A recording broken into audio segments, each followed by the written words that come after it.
All right, y'all come on in. Welcome back to the program. Good evening. We got a really packed program today, and I am going to dissect the podcast from the Sean Sullivan Show, March the 27th, which was last Friday. Your sheriff, Paul Birch, went on the program, I guess after I did last week, and maybe wanted to address what he described was allegations from me about him or the sheriff's department specifically about not being transparent and certainly not giving all the information about the annual crime reports and whether or not crime was down in the county, and certainly about all the issues that I have brought up over the last couple of months about the budget. Those things are really important to both of us. Those are the two main things that the sheriff is tasked with as far as reducing crime in the unincorporated areas of the sheriff's department, as well as being a good steward of the people's money. Those things are important. We are citizens before we are anything when it comes to government service. It really is about we the people. And so I want to talk with you a little bit, but I do think that it's going to have to be a two-part program. There's just no way that I can get it all under 20 minutes. And as you know, I try to keep the program under 20 minutes so you can digest and absorb everything I've said. And before we get started, I just want to make sure to make a point that right here on the program, we always give factual information. Not only do we give facts, but if we have to draw an inference based on opinions, then we try to do it in a way where it's educated opinions based on information that we have and trying to fill in the blanks that perhaps we don't have. About the budget. So let me get my readers on and just kind of bear with me on the program.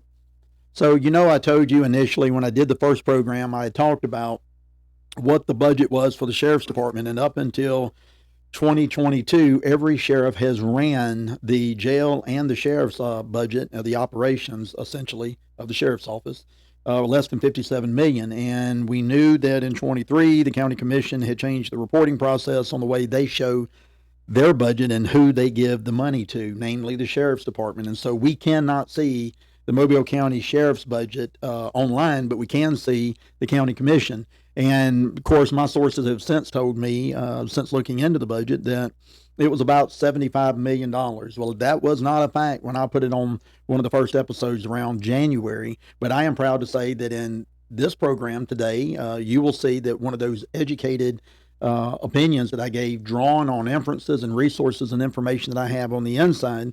Mr. Birch confirms this on the Sean Sullivan Show that his budget is $74 million. Let's listen to it. Funding question, but find out your budget. So the jail comes out of that budget. Yep. So that's out. Specifically, it's a total of about $74 million budget. That I told you here on the podcast 2 months ago, that is the budget he's dealing with. And so while we know that when he went into office his first term, I believe it was 2023, is when the county commission changed the reporting process. And now it's no longer just the line item budget of money they give to the sheriff's department. Those things really were important because we still don't know where the money's went. But let's go through this a little bit, as you will. That is just for the overall budget. But I think what we're going to do is what we're going to tackle today is certainly the crime and some things that your Mobile County Sheriff has specifically told you. I've said on this program many times, and you've heard me say it, that I hear the sheriff say all the time that if the sheriff's office is not broken, why fix it? That seems to be his campaign platform. But let me tell you where that comes from. That primarily comes from because incumbents know that unless you see the need for change as a everyday citizen, chances are you're going to vote for him. But that gives itself to what I've been saying all along. Is there a better way to run it? Whether it's with money, whether it's reducing crime, whether it's the civil side, serving papers, or assisting these agencies around the county. And I'll let you listen to it here for yourself. Well, I will start with, everything's working great, and there's been no issues to change. And I'm a big believer, if it's not broke, don't try to fix it. I've been saying, how do we know that it's not broke, right? How do we know what the crime data is? We have no clue because there is no annual crime report. There's never been an annual crime report submitted from the sheriff's office onto their website where you and me can go and see. Later on in the podcast, he gets into comparing some MPD's budget and crime stats. So since he wants to talk about the MPD's crime stats and nobody's really asked him about MPD, I will tell you, we reduced crime 65% in homicides alone over a 2.5 year period. We reduced sexual assaults to the tune of about 48%. We reduced attrition 48% in that same time period that I was the chief. And also understand that in 2023, we had the largest single year crime reduction since 1988. So if he's going to compare, he needs to understand why he's comparing and why those numbers matter. I've been transparent all along. as a staff member of the Mobile Police Department, it is a well-oiled machine. And these are the type of training and experience you get at the executive level that Mr. Birch simply has not gotten in his capacity at the sheriff's office, right? And nor should he have gotten it in many regards before he became sheriff, because it's comparing apples to oranges. The city of Mobile is the big show in town, and the sheriff's office is about a third of the size when you look at the enforcement side of their program. And that's not to disparage him or the sheriff's department. That's not going to change when you elect me to be the Mobile County Sheriff. It's just because they are apples and oranges. But I do want to get in here and talk with you a little bit more and just point some things out to you that I do think is certainly really, really, really important for me. And so we'll go into the crime report, right? So Birch says crime in the county and the city is down. Let's take a listen. Let's see. He said, I guess you don't have to be dramatic on the stump when you have a record of success like Sheriff Birch does. That's from Chad. Okay, let's talk about that for a second, because that was your opponent in this primary talked about crime statistics on here. And said, basically, let's just look at the numbers. Okay, so let's look at the numbers. What do the metrics say? What changes have happened?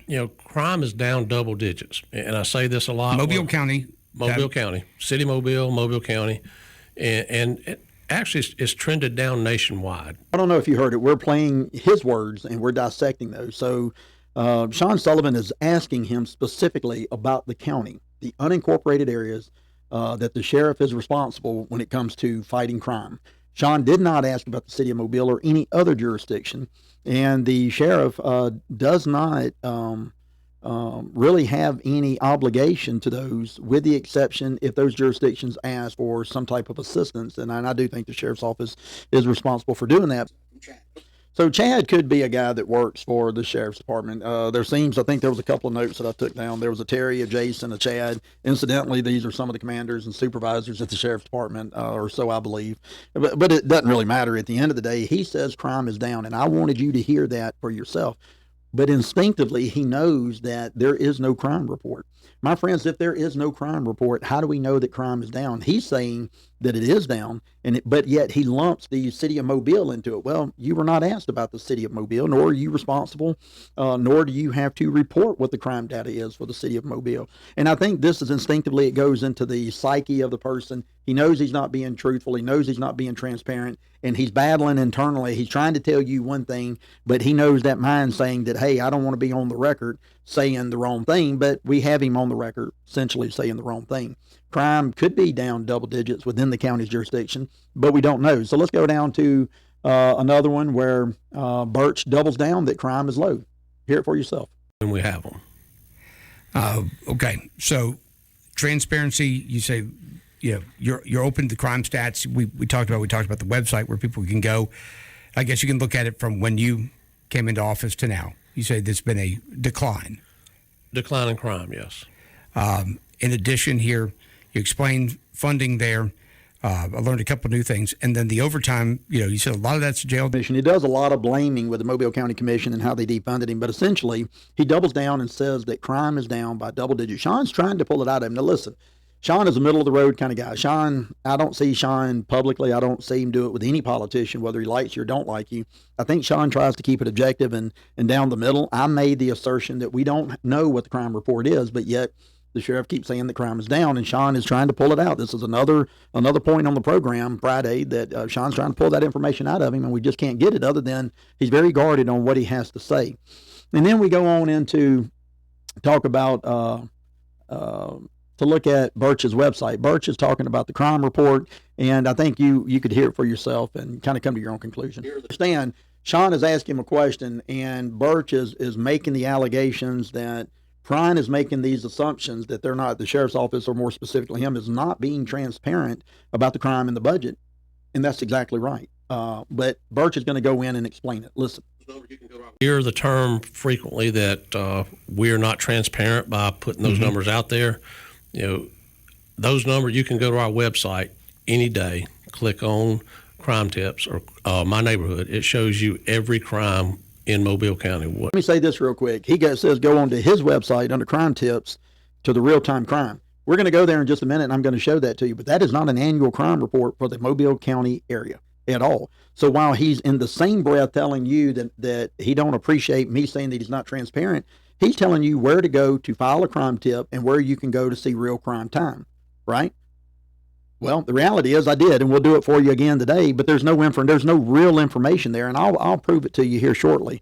Listen to the rest of his comments. The way to do it is to go to Alabama, I think statistics.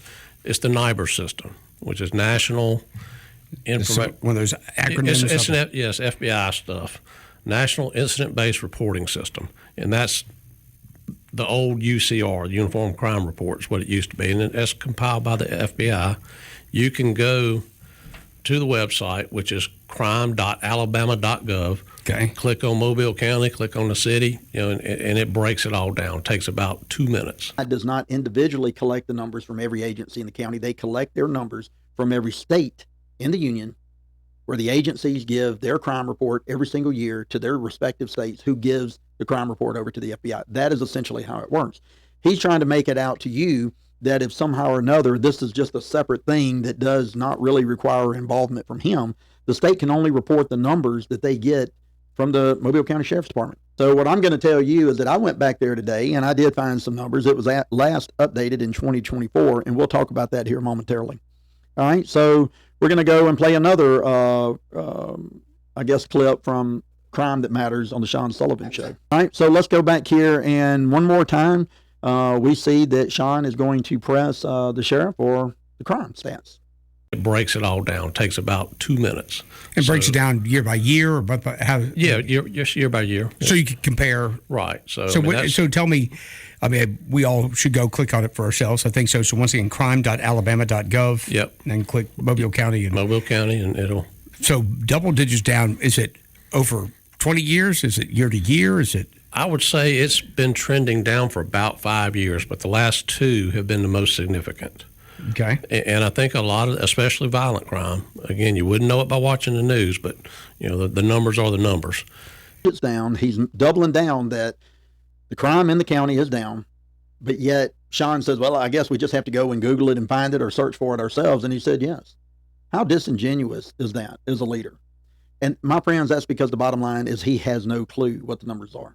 And this could get back to maybe what the Sheriff's Association, the Alabama Sheriff's Association, beginning of the year, had made some allegations that some of the sheriffs in the state were not giving their annual crime statistic reports, and that they were trying to change that and get everybody kind of online. And so maybe that was the case. And then there's one more part to crime that I do want to make a point. And I like Sean a lot. Sean was misquoted. Now, listen, let me say this. A lot of times we're all on these radio shows and these programs, even on this podcast, your mind is racing 100 ways and you're trying to get your message out and get the information out to the people. And sometimes you do misspeak. But I'll let you hear what Sullivan said yourself. Your opponent here is saying that the crime is up. And so if people want to look at it by the numbers, the report card is over at that website. It is, yeah. And that's run by, you said, FBI? Yeah, that's housed by the FBI. It used to be called a Uniform Crime Reporting. So Birch essentially says that the report card, so they agree with me that essentially the crime report is a report card of just how well that leader is or isn't doing. But Sean misspoke and said that I've said that the numbers in the county were up. I've never said they were up. What I said is we just don't know.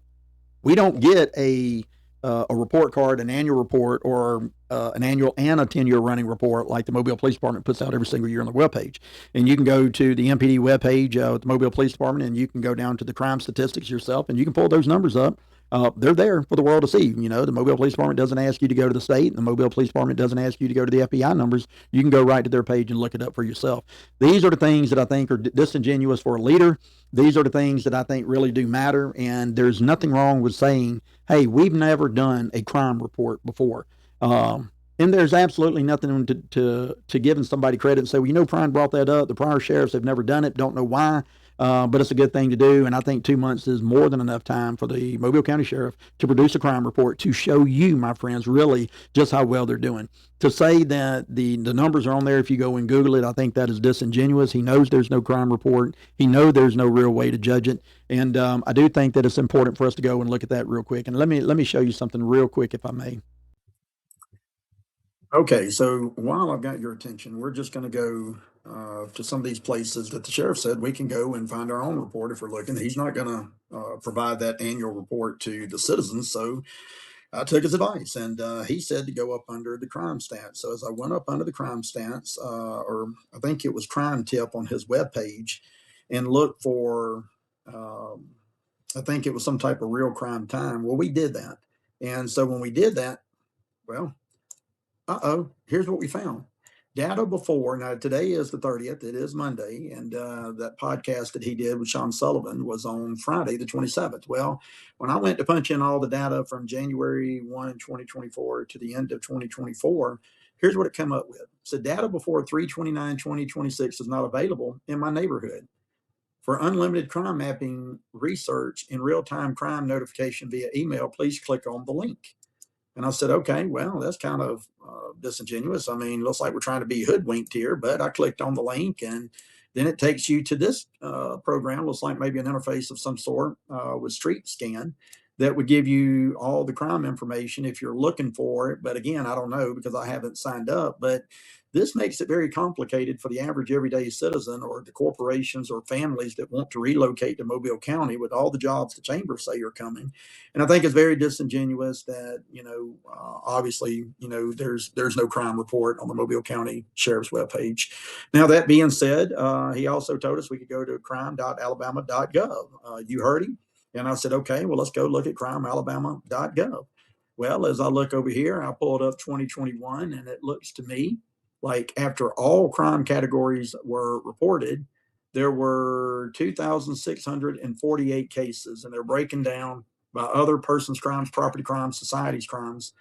But here's the problem. If there's 2648 cases for the year of 2021, it shows here that there's a 95% clearance rate. My friends, that is virtually impossible because larceny is going to make up virtually the largest bank of case reports for any agency's overall total numbers. And the national average for clearance of larceny cases is approximately 15%. There is no way you can have a 95% clearance rate virtually on every category of crime. Okay. So we've seen the report for 2021. Birch said they've been trending down. 2022 says, well, you got a total of 3,481 cases up from 2021, if you'll remember. Okay, well, we've seen that. And then, of course, we're going to go and we're going to look up 2023. But 2023 shows a slightly down at 3,146 cases, overall cases with a 96% clearance. Absolutely, absolutely unbelievable. Absolutely no way that is happening. And then, of course, he said that they had trended down specifically the last 2 years. And then, of course, we see a total reports of 4604 with a 99% clearance. My friends, listen, this is not right. These numbers are skewed. That's not to say they did it on purpose, but the sheriff's office does not put a 1 year, 5 or 10 year following trailing report of any type of crime data. And so they do have an automation system over there that would, and we had a problem at MPD working with the state. But my thoughts are if these numbers are skewed, that might be problematic as to why the sheriff is fumbling and, making these false allegations that crime is down. We don't know that crime is down. We see that it's up and it's down, and it's certainly not what he said. Based on the things he said about crime and certainly a lot of what he said about the budget, which will be part 2 of this program. But I think it's disingenuous. Now, listen, I'm just going to say this. For all the conservative voters out there, let me simply say this. Some of the core tenets in the Republican Party are simply this. We're not going to go over everything, but the core tenets really is fiscal responsibility and accountability, self-accountability. And you'll find out in the next program how the sheriff blames the Mobile County Commission for cutting his budget and how it's their fault and how he has no choice but to go over the budget. He takes no accountability for his own leadership. He certainly doesn't take any accountability for the people that are directly under him that are in charge in various aspects of both reporting the crime and certainly the budget. And I think that's disingenuous to you. Now, let me say this. If you like the guy, and I like the guy, I've known the guy for over 30 years. I not personally, but I do know him as an acquaintance in the profession. This isn't a personal matter at all. I am just running for the job. So while there are a lot of people that support the incumbent, you may take this as a smear tactic, but it's not. He has a public record, as do I. And public records are opened for scrutiny. Absolutely they are. Now, you may not like some of the things that I'm bringing up, but the same would be said when I become the sheriff and there becomes a challenger. At the end of the day, people will be able to come in and attack the record, and they should, including mine. I have a record as the chief of police with the city of Mobile. So I think it's just important, really, for all of us to understand, if you are a conservative, but you like the guy and you don't care about blowing the taxpayer monies by millions of dollars, if you don't care that he's doing a good job, and we don't know if he's doing a good job because we absolutely do not see any crime report with any legitimacy, then don't say you're a conservative, or just say, yeah, I'm conservative, but I don't care. I'm voting for the guy because I like him. I am sick and tired of hearing conservatives talk about conservative principles and ideas, but only with the candidates that maybe I don't know. But if I know them and they're not doing the things they should be doing, well, none of that matters. I don't want to hear it. It's not a good argument. It's not a valid argument. And at the end of the day, if that is what you know, if you're doing it because you have a relationship with the guy, if you're doing it because you like the guy, he's been personal with you, he spoke to you in passing, then by all means vote for him. This podcast is not about reaching out to his staunch supporters. He has a base just like I do. I'm not after his base. He and I are both fighting for votes that are in the middle. People that just don't know. Who do I need to vote for the Mobile County Sheriff's position? Has he done a few good things? Yes, he has, absolutely. If you like the Halloween tactics where you're marginalizing people of any race, of any ethnicity, for any reason, then I'm probably not your guy. I consider myself a professional. I think many, many years, even today, many police officers are not professional. And I've always prided myself on trying to be a educated, professional police officer. It's certainly an executive law enforcement professional. And so if the Halloween antics is your thing, I'm probably not your guy. If, talking tough on TV and, about people that have a lawful right to protest and you're out here making threats about breaking their knuckles, while I understand that sentiment, it's not professional. I don't subscribe to that type of behavior. If your idea of telling people or a community that you want to put them in a ring and let them kill each other, I understand the sentiment, where it was coming from. But if professional law enforcement executives do not live their life above reproach, does not appear to be objective, and they show their bias with everything they say or do, it brings litigation. It brings problems unnecessarily, not only to the office of sheriff, but to the community, to the county commission, and to everybody in the world that sees Mobile County for what it is. My friends, listen, thank you again for watching the program. Stay tuned for the next one. I can assure you, you're going to want to hear all that there is that he said about the budget. We'll see you on the next program. God bless.